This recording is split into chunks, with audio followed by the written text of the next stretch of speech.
কেমন আছো তোমরা সবাই? আজকে রবিবার ছুটির দিন ছিল। বেশ কিছুদিন আগে দিয়ে রিমালের সতর্কতা জারি করা হয়েছে খবরে। সকাল দিয়েই ওয়েদারটা একটু অন্যরকম ছিল, হালকা বৃষ্টি বৃষ্টি কখনো আবার কখনো রোদ দিচ্ছিল, কিন্তু খুব হাওয়া দিচ্ছিল আজকে। অন্যদিন অফিসে থেকে বাইরের ওয়েদারটা বুঝতে পারি না, কিন্তু আজকে পুরোপুরি বাইরের ওয়েদারটা উপভোগ করছিলাম। তারই কিছু অংশ ক্যামেরাবন্দি করে আমি তোমাদের সাথে শেয়ার করছি। এত হাওয়া দিচ্ছিল, তোমরা বুঝতেই পারছো ছবিগুলো দেখে।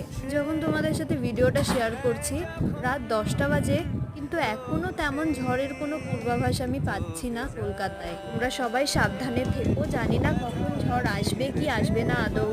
তবুও জল, শুকনো খাবার ও ফোনে চার্জটা রেখে দিও। আর তোমাদের ওদিকে ঝড় কেমন কি হচ্ছে কি না হচ্ছে আমার সাথে কমেন্টের মাধ্যমে শেয়ার করো। দেখা হবে পরের আরেকটি ছোট মিনি ব্লগে। ততক্ষণ সুস্থ থেকো, সাবধানে থেকো।